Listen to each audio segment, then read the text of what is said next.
Hi everyone, good morning. Light नहीं है तो आज बिना लाइट के क्लास लेंगे। बट आज हम लोगों को इस चैप्टर को निपटाना है। डिमेंशंस आज हम लोगों को पूरे करने हैं। Very very good morning. I am hoping I am clearly Audible and visible. Wifi तो चल रहा है, वाईफाई में कोई दिक्कत नहीं होनी चाहिए। कि देखो, बिना पंखे के बिना एसी के बैठी हूँ मैं यहाँ पे। शुक्र है आज मौसम अच्छा है। अगर बहुत ज्यादा गर्मी होती तो बहुत ही ज्यादा दिक्कत हो जाती। तो आज भगवान ने हमारा पूरा साथ दिया है। शुरू करते हैं बच्चों हम लोग हमारे आज के इस सेशन को। Let me share the screen with all of you.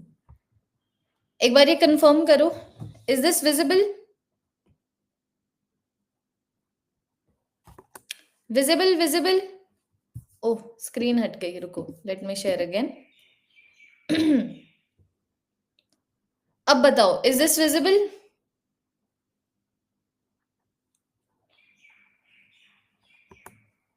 Visible, चलो बहुत बढ़िया। तो बच्चों आज हमारी 6th class units and dimensions के ऊपर आज क्लास है। कल एक और क्लास है, बस कल क्लास 8:30 बजे है। ठीक है, कल की क्लास में वर्नियर एंड कैलिपर करना और फिर सैटरडे को हम लोग सिर्फ और सिर्फ क्वेश्चन प्रैक्टिस करेंगे, जो हम लोग एक्स्ट्रा क्वेश्चन प्रैक्टिस करते हैं। तो 18th जून को ये वाली क्लास कंडक्ट होती हुई ये यूनिट्स एंड डिमेंशंस के ऊपर, जिसके अंदर हम लोग करने वाले हैं डिमेंशंस। ठीक है, एक तो डिमेंशंस करेंगे जो तुम्हारे पूरे के पूरे फिजिक्स का से एसोसिएटेड है। एक हम लोग डिमेंशनल एनालिसिस करेंगे। डिमेंशनल एनालिसिस, और डिमेंशनल एनालिसिस के अंदर ही प्रिंसिपल ऑफ होमोजेनिटी के बारे में बात होगी। ठीक है, अब देखो, आज की क्लास में नोट्स मत बनाओ। आज की क्लास में बिल्कुल भी नोट्स नहीं बनाइएगा, क्लास के बाद नोट्स बनाना। आज की क्लास में ये एक्सेप्शन है। ठीक है, देखो, कौन सा टॉपिक हो गया हमारा? ये हमारा हो गया 6th टॉपिक था एरर्स इन अ मेजरमेंट। अब हम लोग आते हैं हमारे 7th टॉपिक के ऊपर। 7th टॉपिक के ऊपर, जिसका नाम है dimensions and dimensional analysis. Dimensions and dimensional analysis. अब समझना, सबसे पहले डिमेंशंस की बात करेंगे। एक मिनट, ए पॉइंट डाल देती हूँ डिमेंशंस का। देखो, हमें अच्छे से पता है कि अगर मान लो मैं एसआई यूनिट सिस्टम की बात करूं, तो 7 तरीके की फंडामेंटल क्वांटिटीज के बारे में हम लोगों ने डिस्कशन किया था। एक था मास, एक था लेंथ, एक था टाइम, एक था करंट जिसको एम्पेयर में मेजर कर रहे थे, एक था अमाउंट ऑफ सब्सटेंस जिसको मोल में मेजर कर रहे थे, एक था टेम्परेचर जिसको केल्विन में मेजर कर रहे थे, एक था ल्यूमिनस इंटेंसिटी जिसको कैंडेला में मेजर कर रहे थे। तो अब ये फंडामेंटल क्वांटिटीज है, इसका मतलब क्या कि ये डिराइव नहीं होती कहीं से, इनसे और चीजें डिराइव होती है। तो किसी भी फिजिकल क्वांटिटी में अगर मास, लेंथ, टाइम, या फिर अगर किसी भी फिजिकल क्वांटिटी, कोई भी फिजिकल क्वांटिटी इन 7 चीजों से डिराइव हो रही है, तो उसमें कितनी बार मास आ रहा है, कितनी बार लेंथ आ रहा है, कितनी बार टाइम आ रहा है, कितनी बार करंट आ रहा है, कितनी बार मोल आ रहा है, कितनी बार केल्विन आ रहा है, कितनी बार कैंडेला आ रहा है, बस उसी के को लिखना उसके डिमेंशंस होते हैं। जैसे कि मान लो अगर मैं तुम लोगों को बोलूं कि distance by time is equal to velocity, तो तुम लोग देख पा रहे हो लेंथ एक बार आया न्यूमरेटर में, टाइम एक बार आया डिनोमिनेटर में। तो अगर मैं वेलोसिटी की बात करूं तो डिमेंशनल फॉर्मूला बन गया LT-1। अगर मैं एक्सेलरेशन की बात करूं तो वो हो जाता है वेलोसिटी बाय टाइम। वेलोसिटी हो गया मेरे पास डिस्टेंस बाय टाइम। तो एक्सेलरेशन में अगर तुम लोग देखो तो लेंथ एक बार आ रहा है न्यूमरेटर में, टाइम 2 बार आ रहा है डिनोमिनेटर में। तो एक्सेलरेशन का डिमेंशनल फॉर्मूला हो गया LT-2। So when I talk about dimensions, dimensions का मतलब क्या होता है? To write a physical quantity, to write a physical quantity, ध्यान दीजिएगा, नोट्स नहीं आज की क्लास में। To write a physical quantity in terms of fundamental quantities, in terms of fundamental quantities. कि अगर मैं किसी भी फिजिकल क्वांटिटी को फंडामेंटल क्वांटिटीज की टर्म्स में लिख पाऊं, इसका मतलब मैंने उस पर्टिकुलर फिजिकल क्वांटिटी के के डायमेंशंस लिख दिए हैं और वो जो मेरे पास फाइनल प्रोडक्ट बनता है एक बार जब मैं डायमेंशंस लिखती हूँ, उसी को बच्चों डायमेंशनल फॉर्मूला बोला गया है। That's it. उसी को डायमेंशनल फॉर्मूला बोला गया है। So to write a physical quantity in terms of fundamental quantities, जैसे कि मान लो अगर मैं एंगल की बात करूं, फॉर एग्जांपल मान लो मैं थीटा की बात करती हूँ, तो ये सिर्फ सिंपली एक नंबर होता है। अगर मैं इसके फॉर्मूला की भी बात करूं तो आर्क बाय रेडियस आ गया, तो तुम देख पा रहे हो ये भी लेंथ की टर्म्स में, ये भी लेंथ की टर्म्स में कट गया। इसीलिए लिखाया था कि ये जो सप्लीमेंट्री फिजिकल क्वांटिटीज होती है उनके डायमेंशंस नहीं होते। तो अभी हम लोग सिर्फ डायमेंशंस के ऊपर बात करने वाले हैं। नेक्स्ट का आधा घंटा थोड़ा सा बोरियत से फिल्ड हो सकता है, क्योंकि जिन फिजिकल क्वांटिटी के बारे में तुम्हें पता है उनके डायमेंशनल फॉर्मूला में तो दिक्कत नहीं आएगी, लेकिन जिनके नहीं पता है वहां पर दिक्कत आएगी। तो मैं तुम लोगों को बोल रही हूँ कि जो हमारा पहला टॉपिक है ना डायमेंशंस का, पूरी की पूरी फिजिक्स में है। तो हम लोग सारी की सारी फिजिकल क्वांटिटीज के डायमेंशंस यहाँ पर नहीं लिखेंगे, ये वाला टॉपिक तुम्हारे डिफरेंट डिफरेंट चैप्टर्स में तुम लोगों को मिलेगा। बस हम लोगों को यहाँ पर डायमेंशंस का मतलब जानना है। जैसे कि मैं ऐसा करती हूँ, इसको पर्पल में लिखती हूँ। हाँ, जैसे कि मान लो अगर मैं वेलोसिटी की बात करूं, ध्यान देना। जैसे कि मान लो अगर मैं वेलोसिटी की बात करूं तो वेलोसिटी क्या होता है, डिस्टेंस बाय टाइम। ठीक है, डिस्टेंस आ गया मेरे पास एल, टाइम मेरे पास आ गया टी। तो डायमेंशनल फॉर्मूला इसका क्या हो गया, एल टी माइनस वन की लेंथ एक बार न्यूमरेटर में आ रहा है, टाइम एक बार डिनोमिनेटर में आ रहा है। जैसे यूनिट्स नहीं लिखते, बस जैसे यूनिट्स लिखते हैं वैसे डायमेंशंस लिखते हैं। अगर मान लो किसी का यूनिट है केजी मीटर स्क्वायर पर सेकेंड, इसका मतलब क्या, मास एक बार न्यूमरेटर में आ रहा है, लेंथ का स्क्वायर एक बार न्यूमरेटर में आ रहा है, टाइम एक बार डिनोमिनेटर में आ रहा है। ये बन गया डायमेंशनल फॉर्मूला।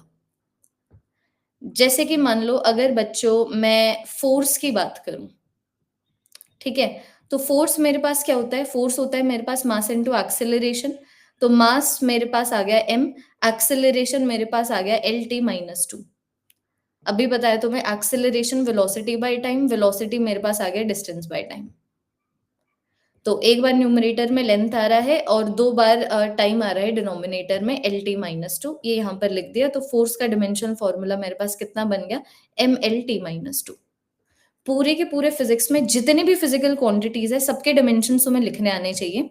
और बात ये है कि अगर तुम्हें मेन फॉर्मूला पता है उस पर्टिकुलर फिजिकल क्वांटिटी का तो कोई दिक्कत ही नहीं है। और डायमेंशंस कभी भी याद नहीं रखे जाते, डायमेंशंस हमेशा निकाले जाते हैं। Let me give you one more example. अगर मान लो मैं एनर्जी की बात करूं, ठीक है, एनर्जी की बात करूं या फिर मैं वर्क की बात करूं, तो वर्क डन क्या होता है, फोर्स मल्टीप्लाइड बाय डिस्टेंस।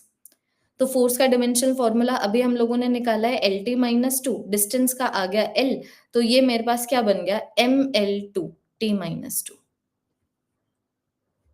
एक और एग्जाम्पल अगर मैं तुम लोगों को दूं ग्रेविटेशनल कांस्टेंट का, ये सारे एग्जाम्पल्स हैं, तुम्हें बस इन एग्जाम्पल से ये जानना है कि हाँ भाई याद करने वाला तो नहीं है, निकालने वाला है। अगर मैं ग्रेविटेशनल कांस्टेंट की बात करूं जो कैपिटल जी से निकलता है, सॉरी जिसको कैपिटल जी से डिनोट किया जाता है, तो ग्रेविटेशनल कांस्टेंट, तो तुम क्या सोचोगे, तुम ये सोचोगे कौन सा फॉर्मूला है जहां पर ग्रेविटेशनल कांस्टेंट आता है, and that formula is force is equal to gravitational constant mass का स्क्वायर बाय डिस्टेंस का स्क्वायर। तो अगर मैं ग्रेविटेशनल कांस्टेंट की बात करूं तो ये मेरे पास आ गया फोर्स मल्टीप्लाइड बाय डिस्टेंस का स्क्वायर बाय मास का स्क्वायर। तो तुम देखो फोर्स मेरे पास आ गया M L T minus two, distance का स्क्वायर आ गया एल टू, और मास का स्क्वायर आ गया मेरे पास एम स्क्वायर। तो इसका डिमेंशनल फॉर्मूला क्या बना, इसका डिमेंशनल फॉर्मूला बन गया m minus one L three T minus to. Dimensions याद नहीं रखे जाते, मैं तुम्हें दोबारा बोल रही हूँ। अगर तुम लोगों ने अगर कोई चैप्टर नहीं किया है तो उस चैप्टर की फिजिकल क्वांटिटी के डायमेंशंस नहीं लिख पाओगे। अगर तुमने कोई चैप्टर किया है उस फिजिकल क्वांटिटी उस चैप्टर के फिजिकल क्वांटिटी के डायमेंशंस लिख पाओगे। हमेशा इस तरीके से निकाले जाते हैं डायमेंशंस, ठीक है। और डिस्कशन कर लेते हैं, कोई दिक्कत की बात नहीं, हम लोग कर सकते हैं 10-15 मिनट इसके ऊपर और डिस्कशन, ठीक है। अब मान लो जैसे कि मैं कोएफिशिएंट ऑफ विस्कोसिटी की बात करूं, ठीक है, तो ये तुम्हारा फ्लूइड मैकेनिक्स का है। अब तुम्हें यहाँ पर इस चैप्टर में ये थोड़ी समझना है कोएफिशिएंट ऑफ विस्कोसिटी क्या होता है, that is not the topic. इसको नीटा से डिनोट किया जाता है। तो अब यहाँ पर अगर मैं तुमसे पूछूं कि भाई इसका डायमेंशनल फॉर्मूला क्या है, तो ये वही बच्चे निकाल पाएंगे जिनको पता है कि कौन सा है वो एक फॉर्मूला। तुम्हें सिर्फ एक ही तो फॉर्मूला चाहिए। कौन सा है वो एक फॉर्मूला जहां से या फिर जिसके अंदर इंक्लूडेड हो कोएफिशिएंट ऑफ विस्कोसिटी। तो वो मैं स्टोक्स लॉ से चल सकती हूँ कि मेरे पास फोर्स आ जाता है 6 pi coefficient of viscosity radius velocity. ये फॉर्मूला कहाँ से आ रहा है इज नॉट द पॉइंट, वो तुम्हें इस चैप्टर में नहीं जानना है। अगर फ्लूइड मैकेनिक्स करोगे तो ये जो पर्टिकुलर फॉर्मूला है ये सबसे जेन्युइन फॉर्मूलाज है। जो तुम्हारे एक चैप्टर के सबसे जेन्युइन फॉर्मूलाज होते हैं उन्हीं से सारी की सारी फिजिकल क्वांटिटी के डायमेंशंस आ जाएंगे। तो तुम देखो कोएफिशिएंट ऑफ विस्कोसिटी हो गया मेरे पास फोर्स डिवाइडेड बाय आरवी, 6 पाई के कोई डायमेंशंस नहीं है। तो फोर्स मेरे पास आ गया M L T minus two, radius मेरे पास लेंथ है तो ये आ गया एल, वेलोसिटी मेरे पास आ गया एल टी माइनस वन। तो ये मेरे पास बन गया M L minus one T minus one. याद नहीं रखने होते कभी भी। You don't remember these, you don't remember the dimensions. और एग्जांपल्स करते हैं। जैसे कि मान लो मैं तुम्हें बोलूं कि भैया तुम ऐसा करो कोएफिशिएंट ऑफ रेस्टिट्यूशन के डायमेंशंस बताओ। तो अब जिसको कोएफिशिएंट ऑफ रेस्टिट्यूशन के बारे में पता है वही ये सॉल्व कर पाएगा। और ये आ रहा है वर्क एनर्जी पावर में से। तो कोएफिशिएंट ऑफ रेस्टिट्यूशन होता है वेलोसिटी बाय वेलोसिटी। तो ये मेरे पास डायमेंशन लेस हो गया m0 l0 t0। हाँ जी, ये मेरे पास डायमेंशन लेस हो गया क्योंकि वेलोसिटी बाय वेलोसिटी है तो इसके कोई डायमेंशंस नहीं हुए। अगर मैं तुम लोगों को और एग्जांपल दूं, मान लो तुम लोगों से पूछा जाता है मान लो तुमसे पूछा जाता है कि रेजिस्टेंस के तुमसे पूछा जाता है पोटेंशियल के डायमेंशंस बताओ। एग्जांपल्स दे रही हूँ बस ये, पोटेंशियल के डायमेंशंस बताओ। तो एक फॉर्मूला देखो जहां पर पोटेंशियल आता है। तो मैंने सोचा कि पोटेंशियल को मैं लिख सकती हूँ potential energy divided by charge. तो पोटेंशियल एनर्जी मेरे पास होगी M L two T minus two, charge current multiplied by time ampere time. तो ये मेरे पास बन गया M L two A minus one T minus three. याद थोड़ी रखना है। मैं तुम्हें बोलूं रेजिस्टेंस के का डिमेंशनल फॉर्मूला बताओ कि रेजिस्टेंस का डिमेंशनल फॉर्मूला क्या है। तो दोबारा से एक ऐसा फॉर्मूला लिख दो जहां पर रेजिस्टेंस आता है। तो मैंने सोचा मैं ऐसा करती हूँ, ओम्स लॉ से चलती हूँ, V is equal to I R. तो मेरे पास R आ गया V बाई आई। तो पोटेंशियल के डायमेंशंस अभी मैंने ऊपर निकाले हैं M L two A minus one T minus three. Current मेरे पास हो गया एम्पियर। तो इसका डायमेंशनल फॉर्मूला मेरे पास बन गया M L two A minus two T minus three. Do you get the gist of what I am talking about? कोई भी फॉर्मूला ले सकते हो, बस उस फॉर्मूला में जिस फिजिकल क्वांटिटी का तुम लोग डायमेंशनल फॉर्मूला निकाल रहे हो उसके अलावा सबका डायमेंशनल फॉर्मूला पता होना चाहिए। So you decide the equation on your own कि अगर मैं डायमेंशनल फॉर्मूला निकाल रही हूँ एक फिजिकल क्वांटिटी का एक इक्वेशन से, तो उस इक्वेशन के अंदर और जितनी भी फिजिकल क्वांटिटी है मुझे उनका डायमेंशनल फॉर्मूला पता होना चाहिए, वरना तो कोई पॉइंट ही नहीं है। अब देखना, अब मान लो मैंने बोला कि भाई जो self coefficient of self inductance है या फिर कोएफिशिएंट ऑफ म्यूचुअल इंडक्टेंस है, मान लो मैं कोएफिशिएंट ऑफ सेल्फ इंडक्टेंस की बात करूं, इसका डिमेंशनल फॉर्मूला बताओ। तो एनर्जी आती है ना हाफ एल आई स्क्वायर। तो एनर्जी मेरे पास क्या हो गया M L two T minus two. Half के कोई डायमेंशंस नहीं है, एल का डिमेंशनल फॉर्मूला मैं निकाल रही हूँ, ये मेरे पास आ गया एम्पियर का स्क्वायर। तो मेरे पास इंडक्टेंस कोएफिशिएंट ऑफ इंडक्टेंस का डायमेंशनल फॉर्मूला मेरे पास क्या बना M L two T minus two A minus two. You don't remember this.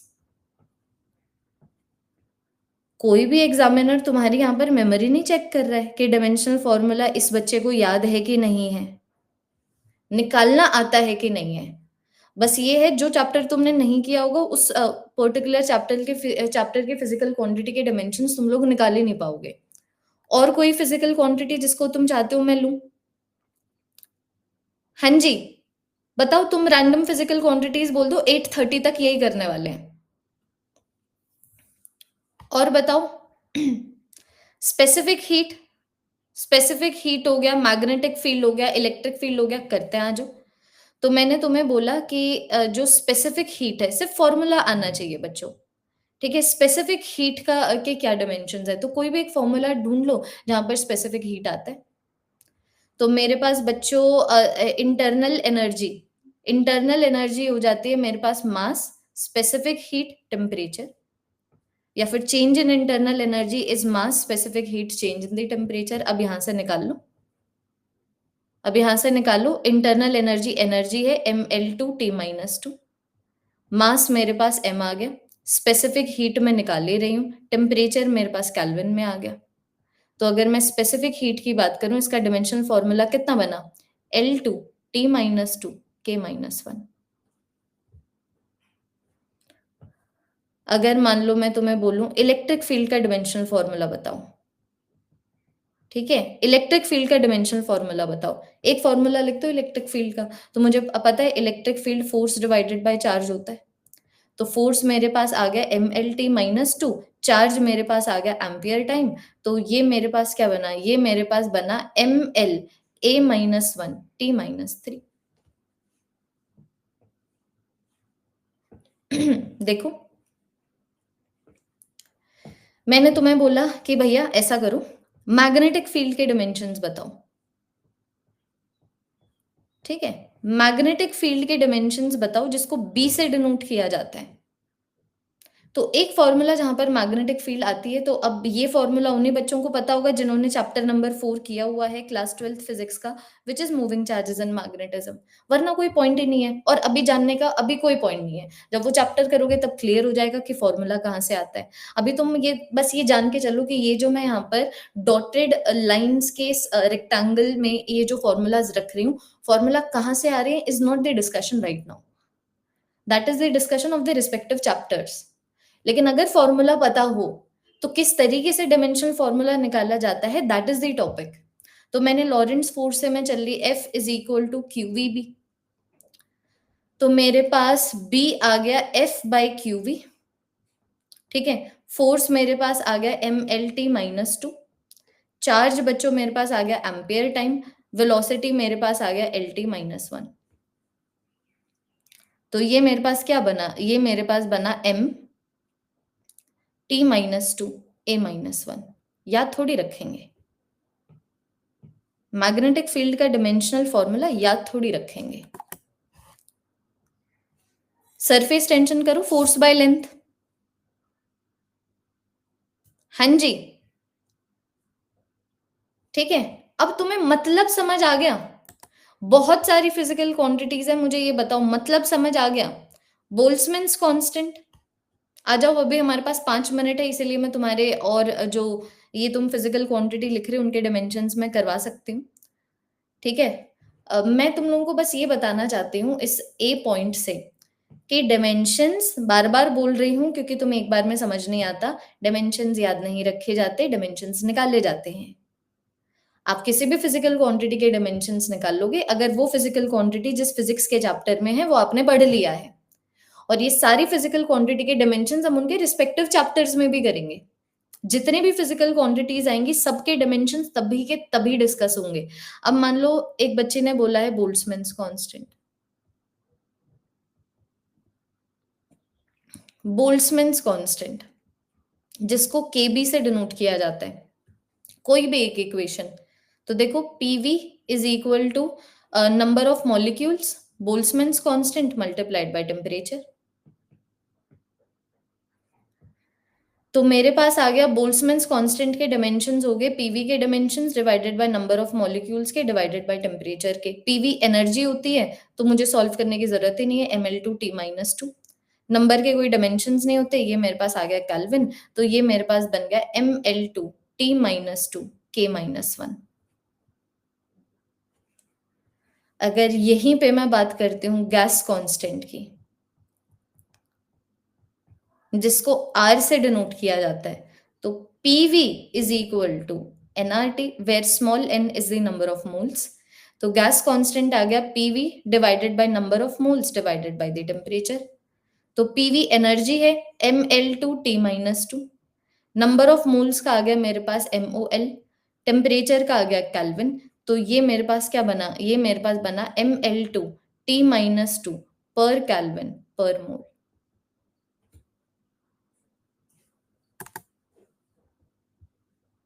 हाँ जी, हो गया मैग्नेटिक इंडक्टेंस। प्लैंक्स कांस्टेंट, ये देखो, मैंने बोला कि भैया ऐसा करो, प्लैंक्स कांस्टेंट के डायमेंशंस बताओ, जिसको h से डिनोट किया जाता है। तो एक ही फॉर्मूला है जिसमें प्लैंक्स कांस्टेंट आता है, energy is equal to Planck's constant multiplied by frequency. तो प्लैंक्स कांस्टेंट हो गया energy divided by frequency. Energy मेरे पास आ गया mL2T-2, फ्रीक्वेंसी मेरे पास आ गया t की पावर -1। तो ये मेरे पास क्या बना, mL2T-1।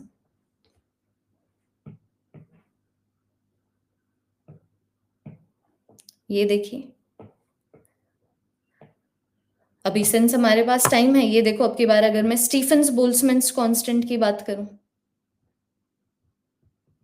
ठीक है, अगर मैं बात करूं, इतनी गर्मी लग रही है ना बच्चों, स्टीफेंस बोल्ट्जमैन कांस्टेंट की, जिसको सिग्मा से डिनोट किया जाता है, तो ये तुम्हारे स्टीफेंस बोल्ट्जमैन लॉ से आता है, that intensity of the radiation is Stefan's Boltzmann constant multiplied by temperature की पावर 4।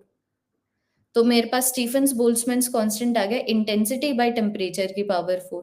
तो इंटेंसिटी क्या होता है, इंटेंसिटी होता है energy per unit area per unit time, ये आ गया टेम्परेचर की पावर 4। एनर्जी मेरे पास आ गया mL2T-2, एरिया मेरे पास आ गया L², टाइम आ गया T, और टेम्परेचर की पावर 4 आ गया K4। तो ये मेरे पास क्या बना, ये मेरे पास बना MT-3 K-4।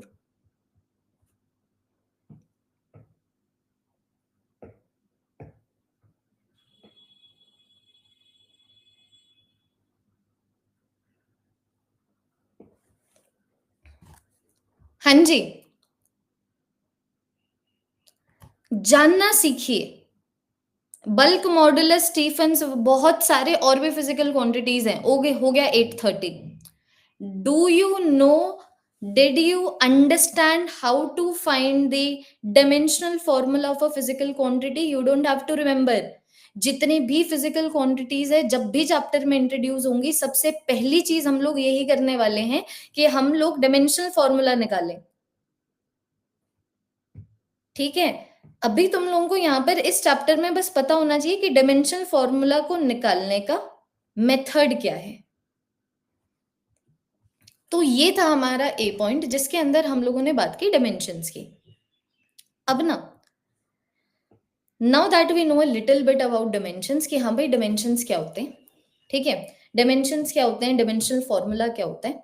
अब हम लोग चलते हैं हमारे नेक्स्ट पॉइंट के ऊपर। नोट मेकिंग आज की क्लास की बाद में करोगे। तुम्हारी डीपीपी बन चुकी है एरर्स की, जैसे ही क्लास खत्म होगी एरर्स की डीपीपी दे दूंगी, और रात तक या फिर कल तक तुम लोगों को डायमेंशंस और डायमेंशनल फॉर्मूला की डीपीपी दे दूंगी, ठीक है। अब देखो, now that we know a little bit about dimensions, let us know more about dimensions. अभी हम बस ये जानते हैं डायमेंशंस क्या है, और एक फिजिकल क्वांटिटी के किस तरीके से एक फिजिकल क्वांटिटी का किस तरीके से डायमेंशनल फॉर्मूला निकाला जाता है। अब मैं तुम लोगों को ये बोलना चाहती हूँ कि अगर मान लो बच्चों a is equal to B है, तो दोनों के डायमेंशनल फॉर्मूला सेम होने चाहिए ना।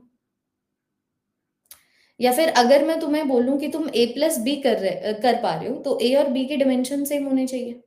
तुम कभी भी फोर्स में टाइम को प्लस नहीं कर सकते, तुम कभी भी प्रेशर में टाइम को माइनस नहीं कर सकते। तो अगर दो फिजिकल क्वांटिटीज ऐड हो रही है या सब्ट्रैक्ट हो रही है, ये मान के चलना कि दोनों के डायमेंशनल फॉर्मूला सेम है। तो मैं दो चीजें यहां पर लिखाऊंगी, दो चीजें यहां पर लिखवाना चाहती हूँ। If x is equal to Y, तो जो डायमेंशनल फॉर्मूला x का है वही डायमेंशनल फॉर्मूला y का है, पहली चीज, ठीक है।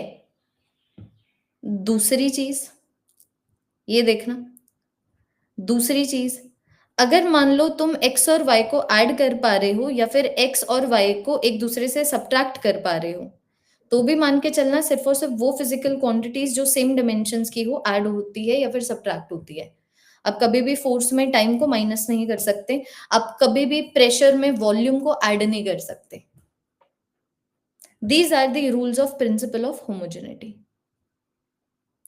these are the rules of principle of homogeneity.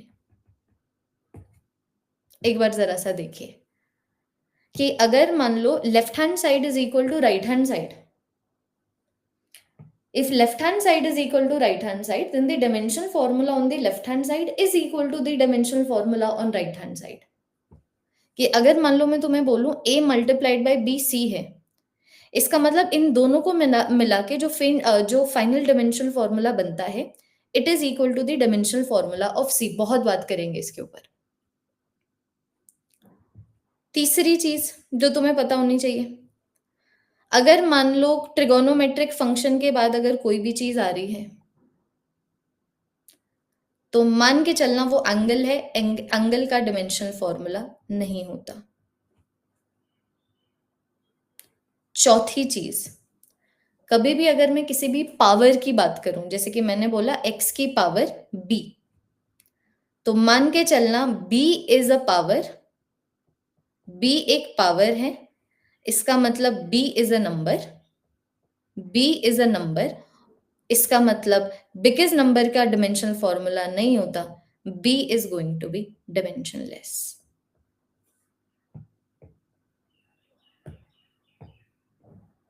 जितने भी चीजें तुम लोगों को क्वेश्चन सॉल्विंग में रिक्वायर्ड हो सकती है सब लिखवा रही हूं. डिवीजन तो किसी का भी हो सकता है, डिस्टेंस का टाइम के साथ डिवीजन कर दो, मल्टीप्लिकेशन कर दो. डिवीजन मल्टीप्लिकेशन की ने भी दो फिजिकल क्वांटिटीज का हो सकता है, ताकि हम लोगों को एक रियल फिजिकल क्वांटिटी मिले या हाइपोथेटिकल फिजिकल क्वांटिटी मिले. Multiplication division can be done. It is about addition and subtraction. You can never add two physical quantities that have different dimensional formula. You can never subtract two physical quantities whose dimensional formula is not the same. ठीक है. अब देखना, इसके ऊपर questions करवाऊंगी, बस ये note making खत्म, इसके बाद सिर्फ क्वेश्चंस हैं. अब अगर मान लो बच्चों मैं डिमेंशनल एनालिसिस की बात करूं, यही है टॉपिक, ये ना सोचना कि छोटा छोटा करके पढ़ा रही हूँ, टॉपिक ही पूरा यही है. इसके बाद सिर्फ क्वेश्चन प्रैक्टिस होगी इन सारे पॉइंट्स के ऊपर. ए पॉइंट तो सिर्फ और सिर्फ डिमेंशन के मतलब के ऊपर था, B point principle of homogeneity पे था, उस पर बड़े क्वेश्चंस करेंगे. इनफैक्ट मैं तुम लोगों को पीवाईक्यूज की हेल्प से भी करवाऊंगी वो. और सिमिलरली ई पॉइंट के लिए भी प्रिंसिपल ऑफ होमोजेनिटी जब हम लोग डिस्कस कर रहे होंगे तो ये दोनों पॉइंट्स तो कवर हो ही जाएंगे. अब देखना, ठीक है, बातें जानो पहले सारे डिमेंशंस के बारे में. अब डिमेंशनल एनालिसिस क्या होता है? मान लो फॉर एग्जांपल अगर मैं डिमेंशनल फॉर्मूला की बात करूं, तो डिमेंशनल फॉर्मूला क्या होता है कि हम किसी भी फिजिकल क्वांटिटी में फंडामेंटल क्वांटिटीज कितनी बार आ रही है और किस तरीके से आ रही है, अगर वो लिख दें तो डिमेंशनल फॉर्मूला है. सीख लिया हमने. अब मान लो मैं सिर्फ क्वेश्चन के पीओवी से अगर मैं तुम्हें बोलूंगी ए की फिजिकल क्वांटिटी बी पे डिपेंड कर रही है, सी पे डिपेंड कर रही है, कैसे तुम्हें निकालना है, तो तुम यही लिखोगे सबसे पहले कि भाई जो ए है बी के ऊपर डिपेंड कर रहा है, कैसे पता नहीं, सी के ऊपर डिपेंड कर रहा है, कैसे पता नहीं. अब बस ये कैसे ही निकालना है, यहाँ पर एक्स और वाई ही निकालना है, तो क्या करोगे, क्या करोगे, तीनों के तीनों को फंडामेंटल क्वांटिटीज की टर्म्स में लिख देना और एक्स और वाई की वैल्यू निकाल देना. करके दिखाऊंगी, do not worry at all. So what is dimensional analysis? Writing a physical quantity, writing a physical quantity, जैसे writing a physical quantity in the terms of fundamental quantities is their dimensional formula, but writing a physical quantity in terms of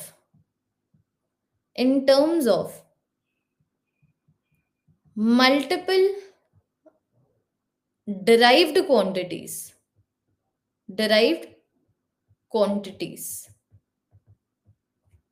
the method of writing, the procedure of writing, the method of writing a physical quantity in terms of multiple other derived quantities is dimensional analysis.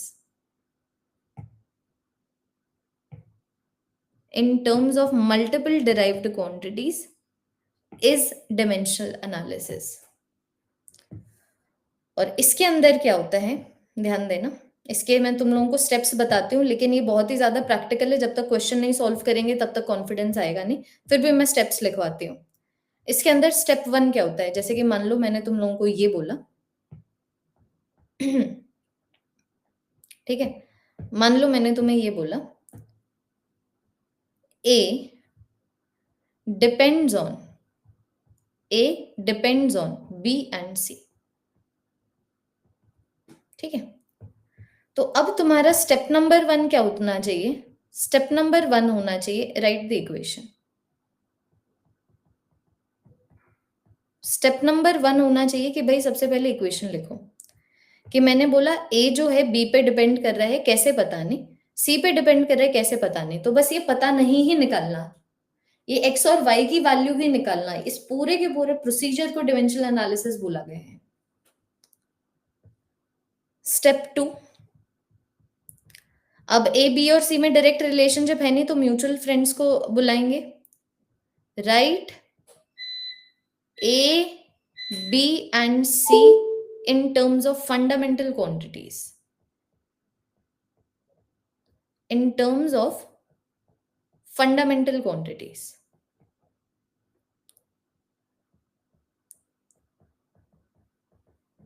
ठीक है। ये जब हम लोग करेंगे actually में इसके ऊपर क्वेश्चंस तब क्लियर होगा, जो आज की क्लास में ही है। आज की क्लास में पूरा डायमेंशंस खत्म हो जाएगा, so do not worry, no doubts will be taken before we are done with this topic.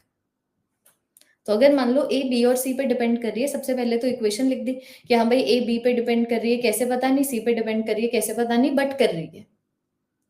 फिर ए बी और सी को फंडामेंटल क्वांटिटीज के टर्म्स में लिख दिया। अब जब आप ऐसा करोगे ना, आपके पास एक फॉर्मूला आएगा, आपके पास एक फॉर्मूला आएगा, जैसे लेफ्ट हैंड साइड पे मास की पावर आ गई P, राइट लेंथ की पावर आ गई Q, टाइम की पावर आ गई R, और मान लो राइट हैंड साइड पे MLT की कुछ और पावर आ गई, मान लो ये आ गया EFG।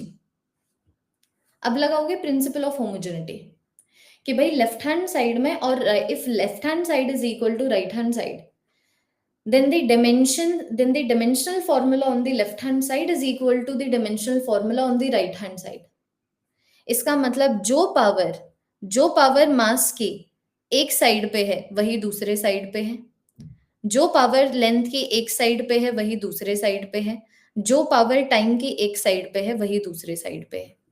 इस तरीके से आप x और y की वैल्यू को निकाल पाओगे। जैसे कि अब क्वेश्चंस की हेल्प से समझना, बिल्कुल चूंचा नहीं चाहिए, समझ रहे हैं अभी, अभी तुम लोगों को चीजें बताई गई हैं, अब समझाई जाएंगी। जो प्रैक्टिकल है वो तो ऑब्वियसली बात है, सिर्फ क्वेश्चन की हेल्प से ही समझाया जाता है। जैसे कि मान लो मैंने तुम्हें बोला write the dimensional formula of mass, previous question है, write the dimensional formula, write the dimensional formula of mass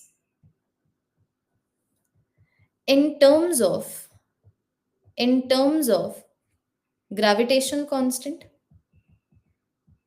in terms of gravitational constant जिसको मैंने कैपिटल G से डिनोट कर दिया, एंड प्रेशर जिसको मैंने कैपिटल P से डिनोट कर दिया। तो तुम्हें बोला गया है कि जस्ट इस क्वेश्चन के लिए तुम मास के डिमेंशनल फॉर्मूला को ग्रेविटेशनल कांस्टेंट और प्रेशर के टर्म्स में लिखो। तो अब स्टेप्स का ध्यान देना, क्योंकि मैंने तुम्हें 3 ही स्टेप्स बताए हैं। तो स्टेप नंबर 1 इक्वेशन लिखो, कि तुम बोलोगे भाई जो मास है ग्रेविटेशनल कांस्टेंट पे डिपेंड कर रहा है, कैसे पता नहीं, प्रेशर पे डिपेंड कर रहा है, कैसे पता नहीं, बस ये कैसे पता नहीं निकालना है, एक्स और वाई की वैल्यू ही निकालनी है। फिर स्टेप नंबर 2 आएगा, अब तुम लेफ्ट हैंड साइड और राइट हैंड साइड में जितने भी फिजिकल क्वांटिटीज हैं उनको फंडामेंटल क्वांटिटीज की टर्म्स में लिखोगे।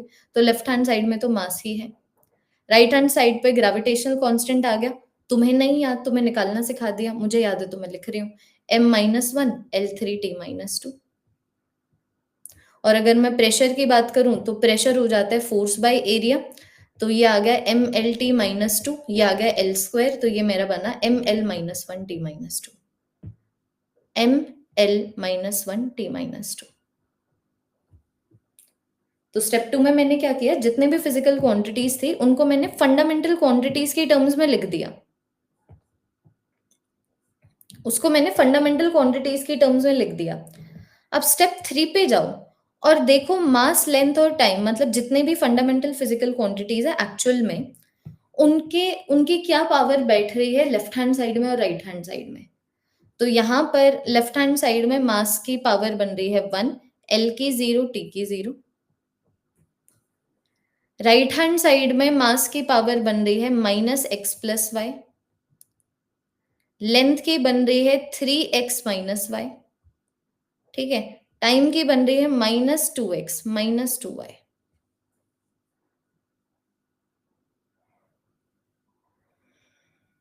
तो अब तुम्हारे पास 3 इक्वेशंस आ गई कि भाई मास की पावर जो लेफ्ट हैंड साइड में है वही राइट हैंड साइड पे है, लेंथ की पावर जो लेफ्ट हैंड साइड पे है वही राइट हैंड साइड पे है, टाइम की पावर जो लेफ्ट हैंड साइड पे है वही राइट हैंड साइड पे है। Do not solve this. Method जानो। मैं क्योंकि इस टॉपिक को पीवाईक्यू से करवाऊंगी। हाँ जी, कैसे रिलेटेड है is not something that you need to know, that is not the point of this topic to know how they are related और how they are dependent. It is to know that if the question tells you कि ये physical quantity इस पे और इस पे depend कर रही है, तो आपको सिर्फ निकालना आना चाहिए, आपको सिर्फ निकालना आना चाहिए कि किस तरीके से डिपेंड कर रही है। It's not difficult at all, you just need practice, और वो प्रैक्टिस मैं अभी करवाऊंगी, टेंशन मत लो। सांस ले लो एक बार, 1 मिनट सांस ले लो, अभी पीवाईक्यूज करवा रही हूं तुम लोगों को, रुको। जब तक टॉपिक ना खत्म हो ना, देखो आई एम नॉट डन, वरना मैं बोल देती कि चलो that is all for this class. इसका मतलब जितना अभी तुम्हें समझ आ सकता था उतना मैंने समझाया ही नहीं है, तो शांति रखो। I need patience. Wait for 2 minutes, PYQs लेके आ रही हूँ, फिर उसको करते हैं।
Audible, visible?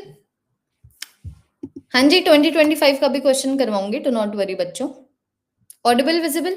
अब देखो, डायमेंशनल एनालिसिस को मैं 4 बार रिपीट करने वाली हूँ। जो ये प्रोसीजर है, 4 स्टेप्स, ये 3 स्टेप्स हैं, उसके ऊपर 4 और क्वेश्चंस करेंगे, ठीक है? तो 4 बार रिपीटेशन हो जाएगा। सबसे पहले ये वाला क्वेश्चन देखो, स्क्रीन विजिबल? बिल्कुल सारा ध्यान स्क्रीन के ऊपर, इट्स नॉट डिफिकल्ट। जैसे कि तुम्हें यहाँ पर बोला हुआ है कि अगर मान लो हम लोग फोर्स, वेलोसिटी और टाइम को फंडामेंटल यूनिट्स माने, तो मास के डिमेंशंस क्या हैं? मतलब बेसिकली तुम लोगों को बोला हुआ है क्या, तुम लोगों को बोला हुआ है कि अगर मान लो मास को फोर्स, वेलोसिटी और टाइम के टर्म्स में लिखे तो कैसे लिखेंगे? तो पहले लिखो कि भाई यहाँ पर जो मास है फोर्स के ऊपर डिपेंड कर रहा है, कैसे पता नहीं, वेलोसिटी पे डिपेंड कर रहा है, कैसे पता नहीं, टाइम पे डिपेंड कर रहा है, कैसे पता नहीं। बस हमें एक्स वाई जेड की वैल्यूज ही तो चाहिए और उसके बेसिस के ऊपर हम टिक कर सकते हैं। तो अब स्टेप 2 पे जाओ।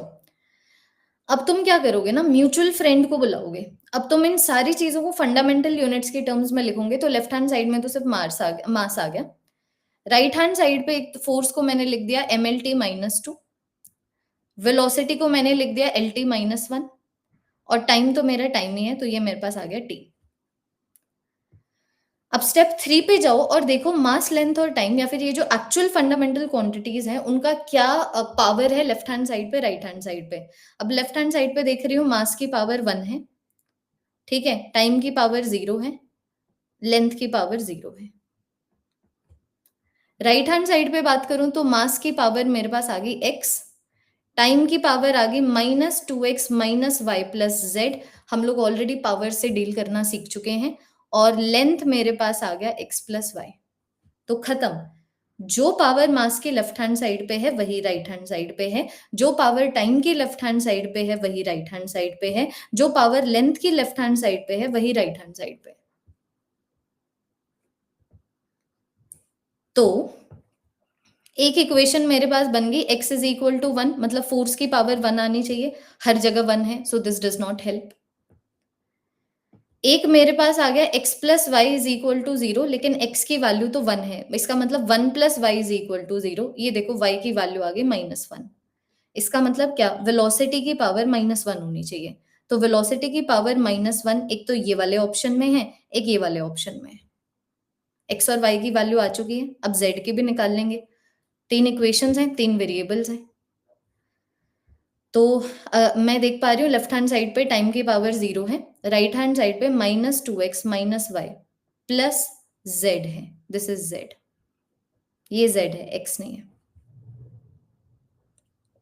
वैल्यूज अगर सब्स्टिट्यूट कर दूं, 0 = -2 -(-1 + z), 0 = -2 + 1 + z, 0 = -1 + z, z की वैल्यू आ गई 1। इसका मतलब टाइम की पावर भी 1 होनी चाहिए, जो मुझे ऑप्शन नंबर डी में दिख रहा है।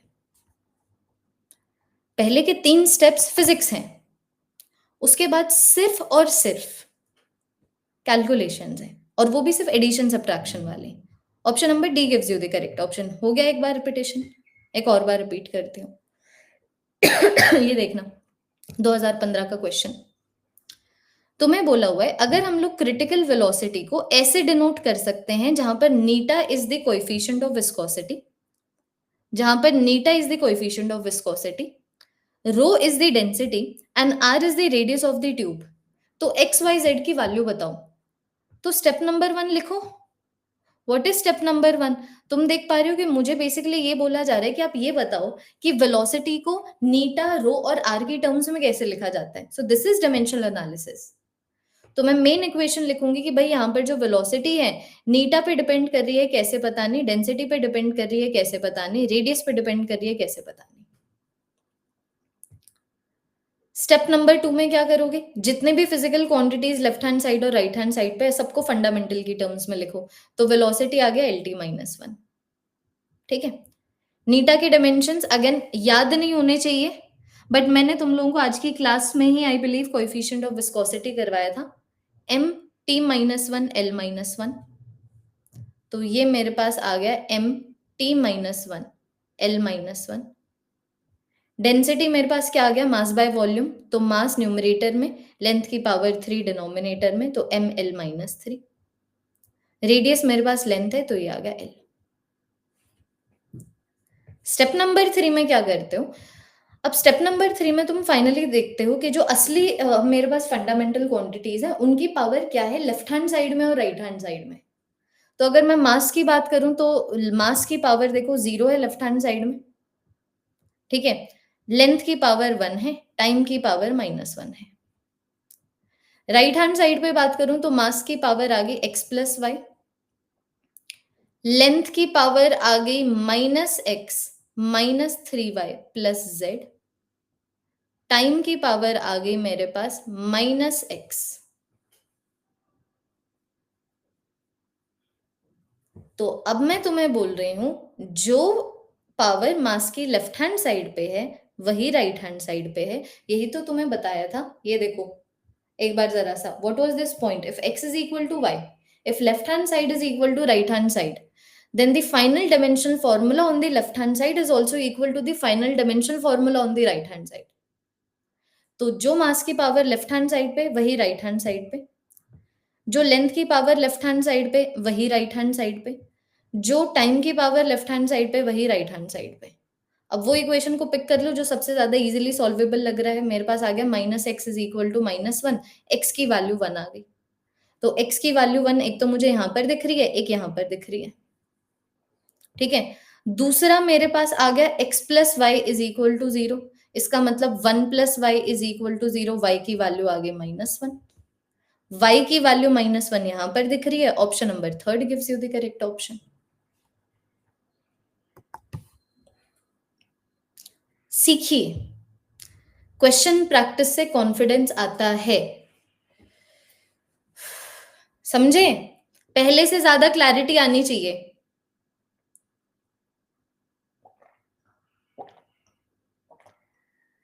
दो और बार रिपीट करूंगी, ये एक ही प्रोसीजर जिसमें यही 3 स्टेप्स हैं। अब ये क्वेश्चन देखना 2016 का। तुम्हें बोला गया है कि अगर हम Planck's constant, speed of light और ग्रेविटेशन कांस्टेंट को फंडामेंटल यूनिट्स माने तो लेंथ का डायमेंशनल फॉर्मूला क्या आएगा? इसका मतलब क्या मुझे लेंथ को Planck's constant, speed of light और ग्रेविटेशन कांस्टेंट के टर्म्स में लिखना है। तो ठीक है भाई, पहले स्टेप नंबर 1 में मेन इक्वेशन लिख देती हूँ कि भाई लेंथ डिपेंड कर रहा है प्लैंक्स कांस्टेंट पे, कैसे पता नहीं, स्पीड ऑफ लाइट पे कैसे पता नहीं, ग्रेविटेशनल कांस्टेंट पे कैसे पता नहीं। तो बस मुझे एक्स वाई जेड की वैल्यू निकालनी है। अब चलोगे तुम लोग स्टेप नंबर 2 में, जहां पर तुम लेफ्ट हैंड साइड और राइट हैंड साइड पे जितने भी फिजिकल क्वांटिटीज हैं उनको फंडामेंटल की टर्म्स में लिखोगे। तो लेंथ की टर्म्स में ही आ गया। अब प्लैंक्स कांस्टेंट देखो मेरे पास कितना आया था, याद रखना ही नहीं है, ठीक है। प्लैंक्स कांस्टेंट की अगर मैं बात करूं तो ये देखो इसका डायमेंशनल फॉर्मूला आया था ml2t-1। तो मैं लिख देती हूँ, यहां पर आ गया ml2t-1 power x। Speed of light तो मतलब velocity lt-1, gravitational constant m-1 l3t-2। Step 3 में आप क्या करते हैं, because left hand side is equal to right hand side, तो अब आप देखते हैं एक्चुअली में मास, लेंथ और टाइम का क्या dimensional formula left hand side पे बन रहा है, मतलब इनकी पावर कितनी आ रही है लेफ्ट हैंड साइड में और कितनी राइट हैंड साइड में। तो अब अगर मैं लेफ्ट हैंड साइड की बात करूं तो मास की पावर 0 है, लेंथ की पावर यहां पर 1 है, टाइम की पावर यहां पर 0 है। राइट हैंड साइड पे मास की पावर है x माइनस जेड, लेंथ की पावर मेरे पास आ गई 2x plus Y plus 3z, time की पावर आ गई -x minus Y minus 2z।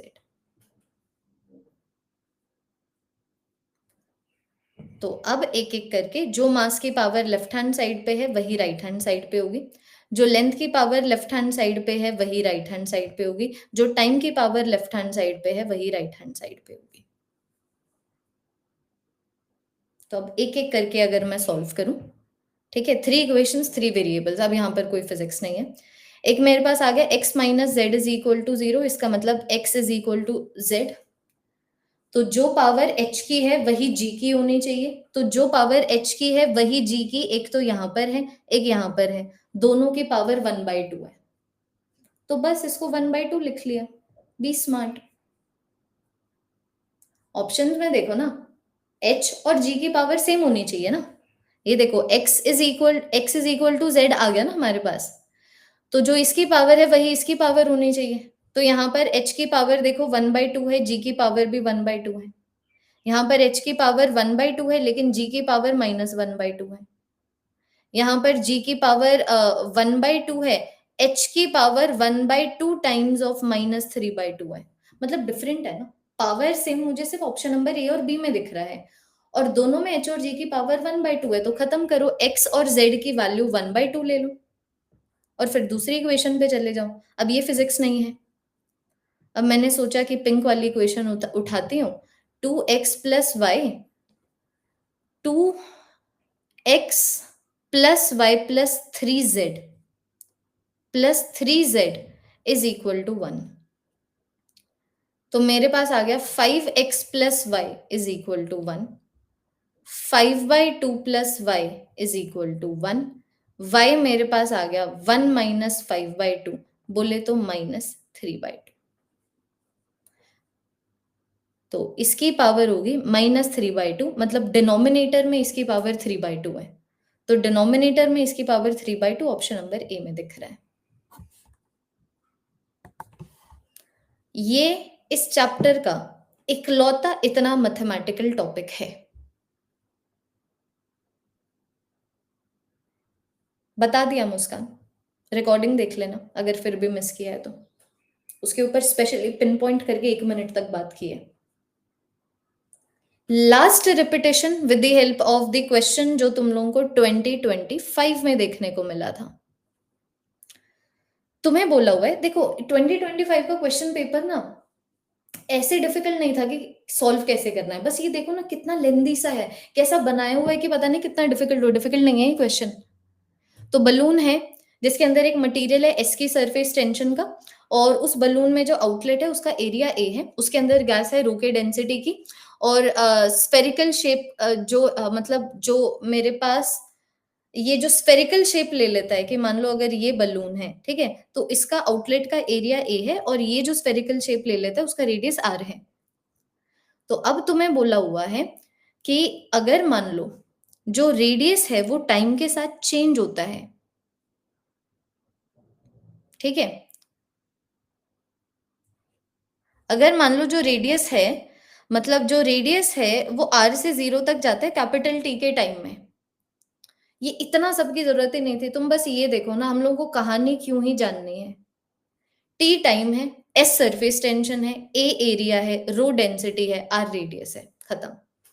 तो मैं आऊंगी अपने स्टेप नंबर 1 पे। मुझे कहानी क्यों जाननी है कि कैसे रिलेटेड है, मुझे एक्सप्लेनेशन चाहिए नहीं। डायमेंशनल एनालिसिस लगाने के लिए कब एक्सप्लेनेशन की रिक्वायरमेंट हो गई कि कौन सा कैसे रिलेटेड है? I don't want to know, related है खत्म करो, पूरा पढ़ने की जरूरत ही नहीं। तो मैं बोल दूंगी कि भाई यहाँ पर जो टाइम है वो डिपेंड कर रहा है सरफेस टेंशन के ऊपर, कैसे पता नहीं, एरिया के ऊपर कैसे पता नहीं, डेंसिटी के ऊपर कैसे पता नहीं, और रेडियस के ऊपर कैसे पता नहीं।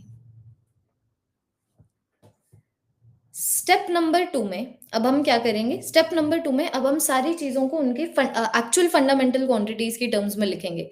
तो कैपिटल टी टाइम है ना, तो कैपिटल टी आ गया ये। सरफेस टेंशन की बात करूं, surface tension force by length होता है, फोर्स हो गया mlt-2, लेंथ हो गया l, तो ये मेरे पास आ गया mt-2, dimensional formula of tension. तो ये मेरे पास आ गया mt-2, इसकी पावर आ गई अल्फा। फिर एरिया एल का स्क्वायर है, इसकी पावर आ गई beta. Gamma mass by volume है, ठीक है, मास न्यूमरेटर में, लेंथ की पावर 3 डिनोमिनेटर में, तो ये आ गई डेंसिटी। रेडियस मेरे पास लेंथ है, ये आ गया। अब स्टेप 3 में हमें क्या करना होता है, पहले हमने देखा कि कौन सी फिजिकल क्वांटिटी का रिलेशनशिप कितने किन किन के साथ निकालना है। स्टेप 2 होता है जितने भी फिजिकल क्वांटिटीज है सबको एमएलटी की टर्म्स में लिख दो। स्टेप 2। स्टेप 3 अब बस ये देख लो that if left hand side is equal to right hand side, तो जो final dimensional formula left hand side पे है वही final dimensional formula right hand side पे होगा। तो देखो एमएलटी की कितनी पावर बन रही है लेफ्ट हैंड साइड पे, राइट हैंड साइड पे। तो मास की पावर 0 है, एल की पावर 0 है, टी की पावर 1 है। ठीक है, राइट हैंड साइड पे मास की पावर आ गई अल्फा प्लस गामा। ठीक है, लेंथ की पावर आ गई बच्चा जी 2 beta, 2 beta minus 3 gamma plus delta. ठीक है, टाइम की पावर आ गई -2 अल्फा माइनस 3 गामा। अब आपको सिर्फ एक चीज करनी है कि अब तुम्हें बस ये जानना है, if LHS is equal to RHS, then the power of mass on left hand side is equal to power of the mass on right hand side. The power of length on left hand side is equal to the power of length on right hand side, and the power of time on left hand side is equal to the power of time on right hand side. अब तुम यहाँ पर देख लो, मैं यहाँ पर देख ही पा रही हूँ that alpha is equal to gamma, इसका मतलब alpha should be negative of gamma. मैं देख लेती हूँ यहाँ से कोई ऑप्शन बन रहा है, तो अल्फा -1/2 है, गामा गामा 1/2 है, ये हो सकता है। नेक्स्ट पे चलूं, अल्फा -1/2 है। ठीक है, यहाँ पर ए क्या है? अच्छा रुको, अभी हम अल्फा और गामा को देखते हैं बस। अल्फा यहाँ पर -1/2 है, गामा 1/2 है। यहाँ पर अल्फा 1/2 है, गामा 1/2 है, नहीं हो सकता ये। अल्फा 1/2 है, गामा +1 है, नहीं हो सकता ये। अल्फा -1/2 है, गामा 1/2 है, ये भी हो सकता है। तो इसका मतलब दो ऑप्शंस में से एक ऑप्शन मुझे सही आंसर दे देगा। ठीक है, दो ऑप्शंस में से तुम देख पा रहे हो, दोनों ऑप्शन में, इन दोनों ऑप्शन में अल्फा -1/2 है, -1/2 है, और गामा मेरे पास 1/2 है ना? Alpha -1/2, gamma 1/2। अब मुझे बस, अब देखो, अब मैं क्या कर सकती हूँ, या तो यहां से आंसर निकाल सकती हूँ। अच्छा, ए की वैल्यू भी सेम है, इसका मतलब अब डेल्टा से आंसर आएगा। अब डेल्टा से आंसर आएगा तो मैथमेटिक्स लगाते, not difficult, only lengthy, that it requires more mathematics. कि जो क्वेश्चन में भी अगर ये 2025 का क्वेश्चन पेपर नहीं होता तो आंसर अभी तक आ जाना चाहिए था, लेकिन यहाँ पर आंसर अभी तक नहीं आ रहा, मतलब हम लोग को थोड़ा सा और सॉल्व करने की जरूरत है। तो बीटा भी दोनों में सेम है, ए भी दोनों में सेम है, ए पे तो मैं ध्यान ही नहीं दे रही। अब डेल्टा निकालते हैं, बट मुझे यहाँ से ये भी पता लग रहा है कि बीटा की वैल्यू कितनी है। मुझे यहाँ पर ये भी पता लग रहा है बीटा की वैल्यू -1 है। तो अब मेरे पास आ चुका है अल्फा कितना है, अल्फा आ चुका है मेरे पास -1/2। एक बच्चों मेरे पास बीटा आ चुका है -1। ठीक है, और एक मेरे पास गामा आ चुका है 1/2, है ना? अब डेल्टा निकालती हूं, तो डेल्टा इस इक्वेशन में है। I want this equation, this is equal to 0, यहीं से निकालूंगी, दिस इज इक्वल टू 0। तो देखो 2 times of beta -3 times of gamma, 3 times of beta, और कहीं नहीं है ना? नहीं,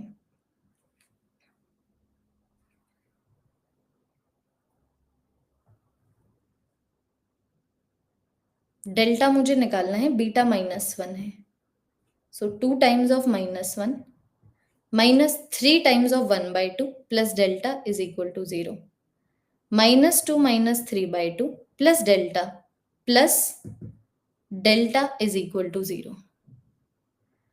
तो अब यहाँ पर डेल्टा की वैल्यू निकाल लो, -7/2 plus delta is equal to 0। देख लो डेल्टा आ गया 7/2। तो अगर डेल्टा आ गया 7/2, option number 1 gives you the correct option. तुम देख रहे हो ना, सबसे पहले तो हम लोगों ने ऑड वन आउट किया, कि पहले हमने देखा कि अल्फा और गामा एक दूसरे से सिमिलर मैग्नीट्यूड के होने चाहिए, और एक अगर प्लस है तो दूसरा माइनस होना चाहिए, तो वो दो ही ऑप्शंस में था, और दोनों ऑप्शन में अल्फा -1/2 है, गामा 1/2 है, मतलब अल्फा की वैल्यू -1/2 है, गामा की वैल्यू -1/2 है, और दोनों सिनेरियोज में बीटा की वैल्यू भी -1 गिवन थी, तो ये मेरे फ्री का एडवांटेज हो गया, बीटा की वैल्यू भी पता लग गई।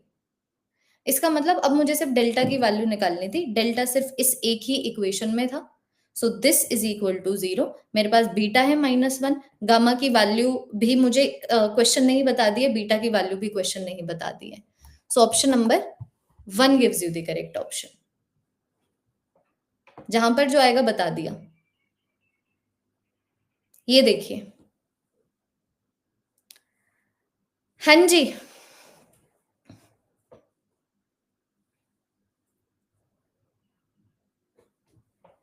क्या कह रहे हो? अभी देख लेते हैं। लेफ्ट हैंड साइड पे m की पावर 0, राइट हैंड साइड पे आ गया अल्फा प्लस गामा, ठीक है। राइट हैंड साइड पे लेंथ आ गया 2 बीटा -3 गामा प्लस डेल्टा। और मेरे पास अगर अब मैं टाइम की बात करूं तो टाइम मेरे पास आ रहा है -2 अल्फा। टाइम मेरे पास आ रहा है -2 अल्फा, ठीक है। यहाँ पर 3 गामा नहीं आएगा, ये लो जी हटा दिया, ये मैंने एक्स्ट्रा लिख दिया था, ग्रीन वाली इक्वेशन की कहीं जरूरत ही नहीं पड़ी।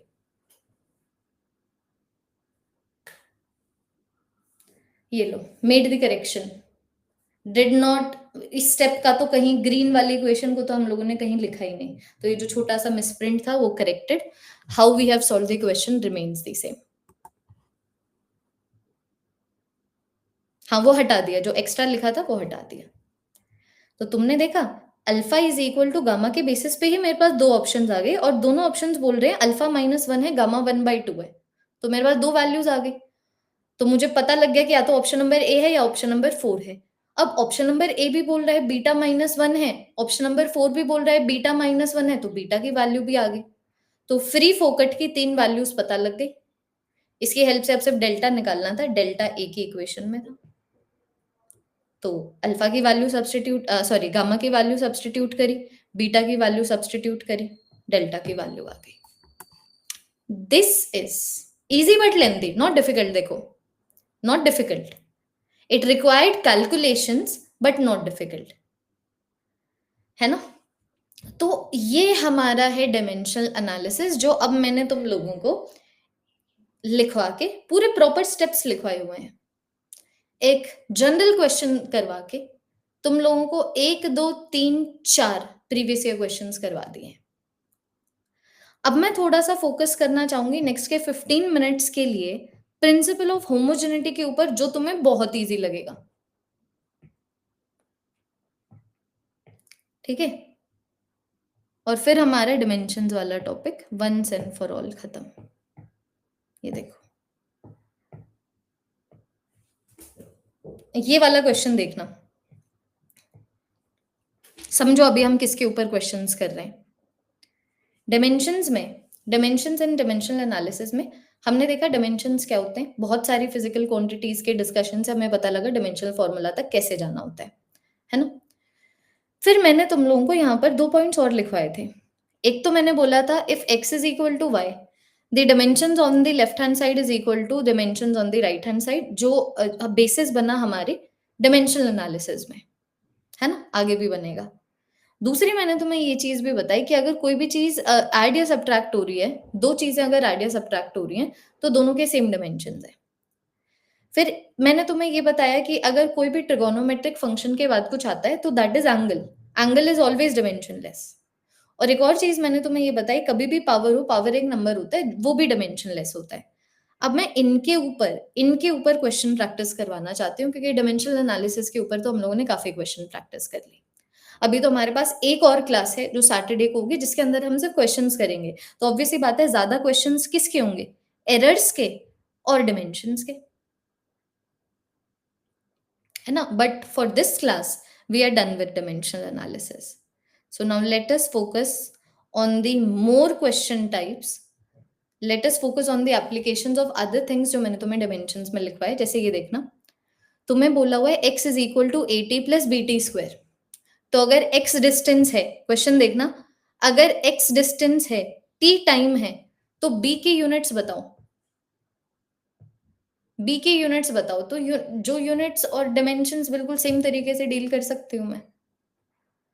तुम देखो ना, मैं न्यूटन के अंदर केजी थोड़ी ऐड कर सकती हूँ, मैं पास्कल्स के अंदर सेकंड्स थोड़ी ऐड कर सकती हूँ। तो बात वही है ना, एक तो जो डायमेंशंस लेफ्ट हैंड साइड पे हैं वही डायमेंशंस राइट हैंड साइड पे होंगे, सबसे पहली चीज। और दूसरी चीज यहां पर ये आ जाती है, अगर दो चीजें ऐड या सब्ट्रैक्ट हो रही है तो उनके सेम डायमेंशंस है। तो मैं बोल सकती हूँ कि भाई जो x के डायमेंशंस हैं वही bt स्क्वायर के डायमेंशंस हैं। और मैं यूनिट के लिए भी बोल सकती हूँ कि जो यूनिट x का है वही bt स्क्वायर का है। तो x का यूनिट आ गया मीटर, b के यूनिट मुझे निकालने हैं, ये आ गया पर सेकेंड। अच्छा, x किलोमीटर्स में, तो ये किलोमीटर्स, ये देखो ये मेरे पास आ गया किलोमीटर्स। टाइम को मुझे सेकेंड में लेना है तो सेकेंड स्क्वायर। तो b के यूनिट्स कितने आ गए, किलोमीटर पर सेकेंड स्क्वायर। वैसे अगर b के डायमेंशंस पूछते तो LT-2 आता। तो किलोमीटर पर second square, option number C gives you the correct option. कि समझो, प्लीज समझो, not difficult, left hand side और राइट हैंड साइड के डायमेंशंस और यूनिट सेम है। ठीक है, जो इन दोनों के डायमेंशंस हैं वही इन दोनों के डायमेंशंस हैं, वही इन दोनों के डायमेंशंस हैं। एक और क्वेश्चन करना, तुम्हें बोला हुआ है if p is equal to p naught exponent की पावर -80 स्क्वायर। तो अब तुमसे पूछा हुआ है a के कितने डायमेंशंस हैं। तो आपको याद रखना है, कभी भी कोई भी चीज अगर पावर में हो, this is a number, number हमेशा डायमेंशनलेस होता है। इसका मतलब a t की पावर 2, अगर ये मेरे पास डायमेंशनलेस आ गया तो a का डायमेंशन कितना हुआ, t-2। कहां पर गिवन है, ऑप्शन नंबर बी में। Let there be repetition, but with the help of more questions. This is not the difficult part of dimensions.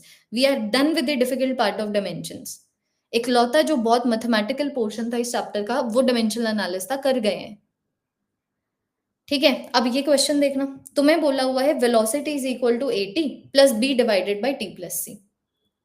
तो ये एक इक्वेशन दे दे। अब इस इक्वेशन के बेसिस पे तुमसे पूछा हुआ है abc के डायमेंशंस बताओ। तो एक एक करके डिकोड करो। सबसे पहले देखो c और t ऐड हो रहे हैं, तो c और t ऐड हो रहे हैं मतलब जो डायमेंशनल c का है वही t का है। तो c के डायमेंशंस मेरे पास आ गए t के, ये लो आंसर आ गया ऑप्शन नंबर बी।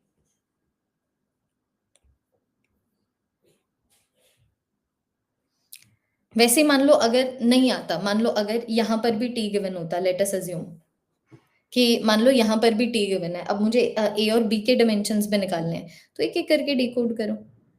देखो इन दोनों के डायमेंशन सेम होंगे, तो वेलोसिटी मेरे पास आ गया LT-1, ए के डायमेंशंस निकालने हैं, ये आ गया t, तो a का डायमेंशनल फॉर्मूला कितना बना, LT-2। अब अगर मुझे b के भी निकालने हैं तो ये देखो डायमेंशनल फॉर्मूला सेम है, तो वेलोसिटी आ गया मेरे पास LT-1, b के डायमेंशंस निकालने हैं, डिनोमिनेटर में टाइम है, तो b मेरे पास क्या बना, l। ये देखो एक एक करके डिकोड करो, there is no first step second step, जो तुम्हें सबसे क्लियरली दिख रहा है वहां से शुरुआत कर दीजिए। ठीक है, और क्वेश्चन, अब ये वाला क्वेश्चन देखना 1996 का गुड क्वेश्चन। तुम्हें बोला हुआ है ये एक इक्वेशन गिवन है, ये तुम्हारी real gas equation, ideal gas equation PV is equal to nRT something. ये देखो तुम्हारे पास एक इक्वेशन गिवन है that pressure plus a divided by volume का square is equal to b theta divided by volume. तो पी प्रेशर है, V volume है, थीटा यहाँ पर टेम्परेचर है। अब इसके बेसिस के ऊपर तुम्हें ए के डायमेंशंस निकालने हैं, तो मैं बोलूंगी कि भैया यार ये दोनों ऐड हो रहे हैं, सेम डायमेंशंस है। अगर ये दोनों ऐड हो रहे हैं तो दोनों के सेम डायमेंशंस है। तो प्रेशर मेरे पास हो गया फोर्स बाय एरिया, फोर्स आ गया मेरे पास mlt-2, एरिया आ गया l स्क्वायर, तो ये मेरे पास बना ml-1t-2, ml-1t-2। ए के डायमेंशंस मुझे निकालने हैं, वॉल्यूम का हो गया L3, इसका आ रहा है स्क्वायर। तो ए का डायमेंशनल फॉर्मूला क्या हो गया, ml-1t-2 मल्टीप्लाइड बाय l की पावर 6। तो ये मेरे पास बना ml5t-2, ml5t-2, ऑप्शन नंबर सी।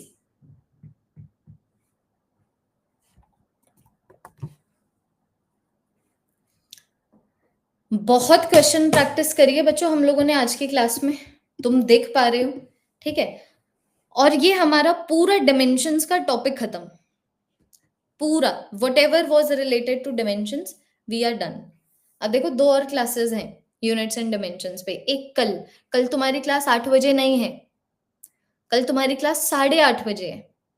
अब हमें वर्नियर कैलिपर और स्क्रू गॉज करना है, जो कल हम लोग 8:30 से 9:30 करने वाले हैं।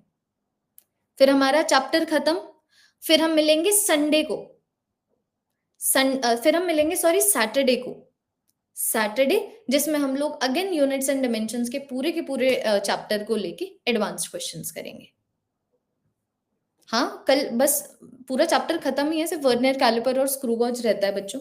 पूरी गर्मी में बैठ के देख लो, 1.5 घंटे की क्लास ले ले ताकि स्केड्यूल आगे पीछे ना हो। टेस्ट के बारे में हम लोग ऑलरेडी डिस्कशन कर चुके हैं, सिलेबस होगा units and dimensions and vectors, ठीक है। Okay, that is all everyone. पहले थर्सडे को आ जाओ, फ्राइडे का बाद में बता दूंगी।